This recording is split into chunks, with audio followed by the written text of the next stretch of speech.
Suasana berkabung menyelimuti kediaman mendiang Faiza Soraya, korban pembunuhan tragis oleh anak kandungnya sendiri yang masih berusia 12 tahun di Medan Sunggal. Alham Wumala Siagian, yang merupakan suami korban, terlihat mondar-mandir dalam kegelisahan di depan rumah yang merupakan TKP kejadian. Dengan mata merah dan suara lirih, Alham pun belum bisa memberikan keterangan kepada awak media. Terkait kasus anak bunuh ibu kandung di Medan Sunggal ini, selengkapnya akan dilaporkan Tribun Medan. Selamat siang, Haikal. Ya, terima kasih banyak. Siang, Ya, Tos. ya, Haikal, seperti apa kondisi suami dari korban sejak peristiwa tragis ini terjadi? Untuk suami korban, kita melihat dengan wajah yang merenung, tapi dikalikan dengan ada di bawah, istrinya dibunuh oleh anaknya.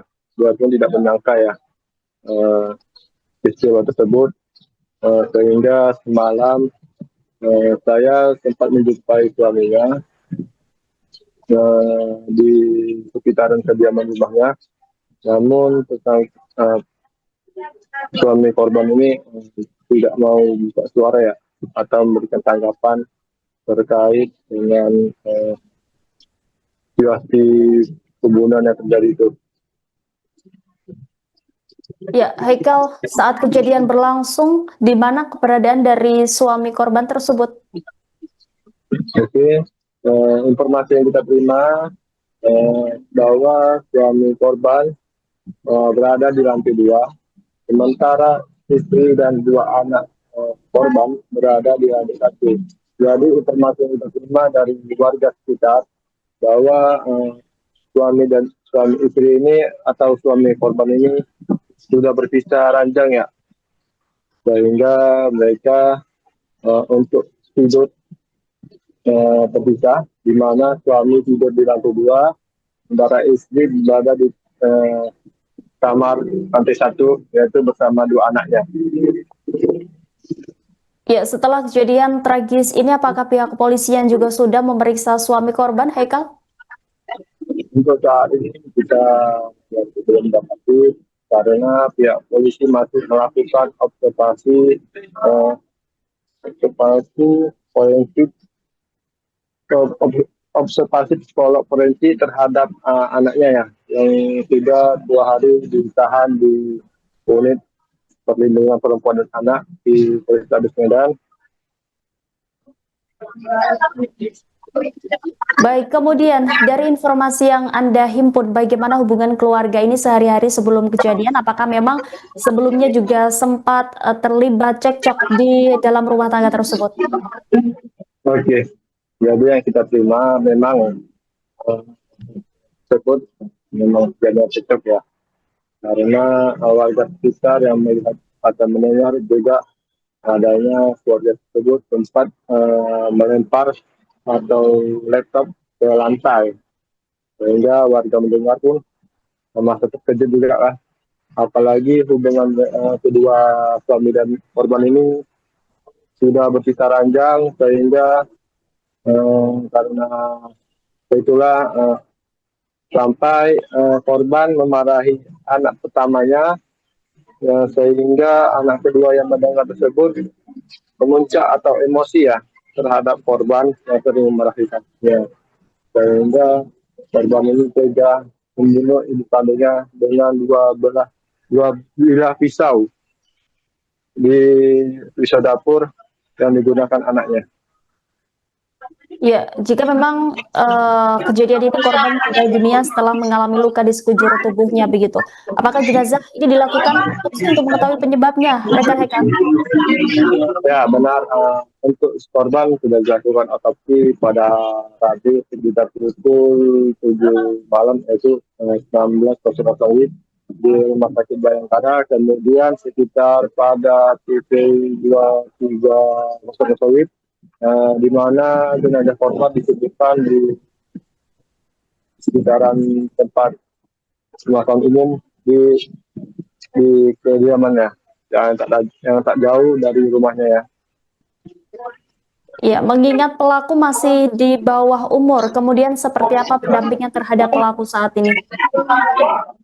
Oke, untuk pelaku sendiri sudah didampingi oleh ayah korban, itu ayah pelaku, di mana saat ini pelaku berada di unit perlindungan anak dan sedang dilakukan observasi psikologi forensik, yaitu yang kita dengar dari pihak kepolisian, ternyata pelaku ini membenarkan bahwa dia membunuh kandungnya sendiri menggunakan 12 pisau dapur. Namun dari sudut pandang atau wajah pelaku ini tidak ada rasa penyesalan atau rasa sedih terhadap ibu kandungnya yang telah ia bunuh. Untuk saat ini pelaku masih dilakukan observasi ya di PPA, yaitu ini perlindungan perempuan dan anak di Polrestabes Medan. Ya, sebelum kejadian ini seperti apa hubungan maupun kedekatan antara pelaku yang merupakan anak kandung dari korban, Haikal? Oke, memang benar. Untuk korban dan dua anak ini sering mungkin sangat dekat ya hubungannya seperti ibu dan anak pada umumnya. Mereka ini asal keluar juga atau pergi, mereka keluar bertiga, baik itu mau pergi undangan, mau ke mall atau mau apapun, mereka terus bertiga.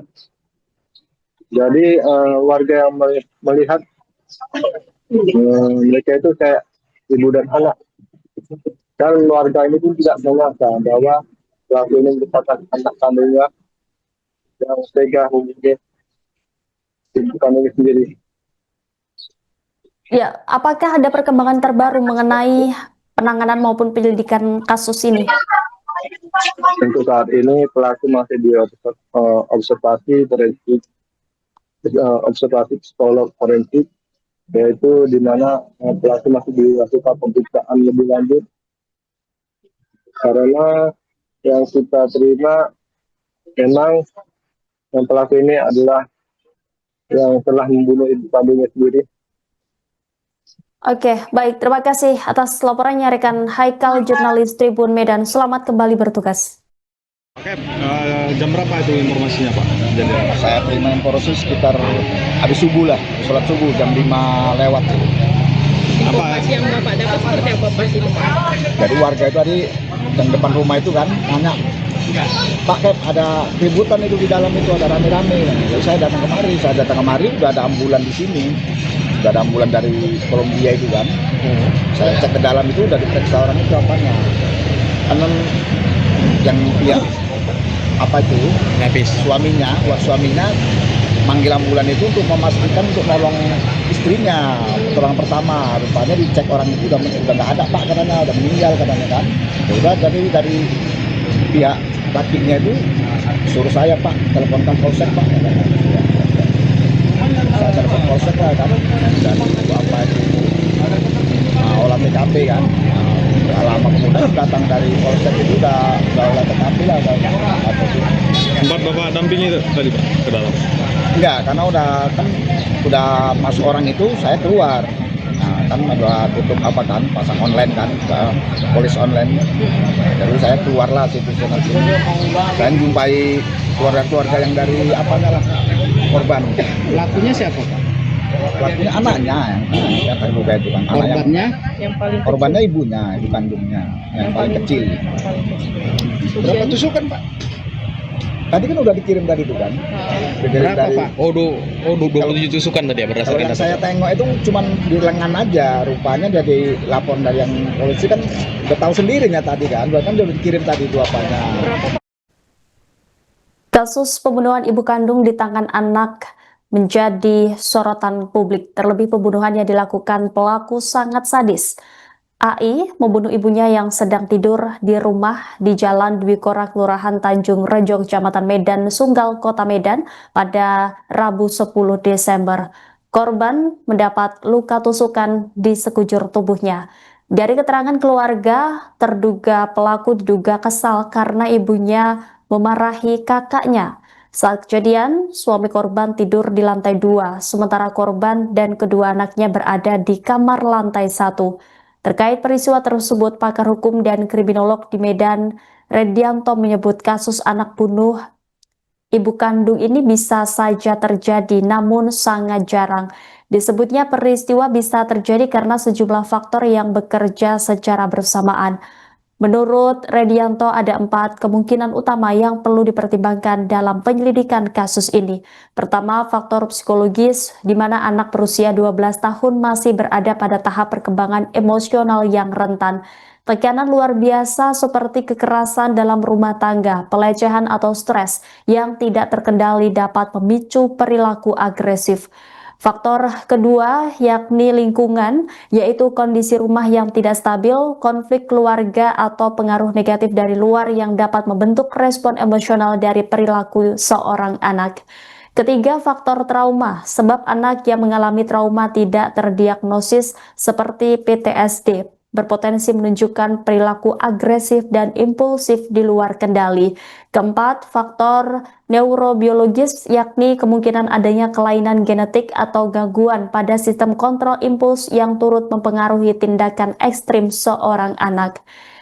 Ia pun menegaskan bahwa kasus seperti ini sangat jarang terjadi dan membutuhkan penyelidikan mendalam untuk menemukan penyebab pastinya.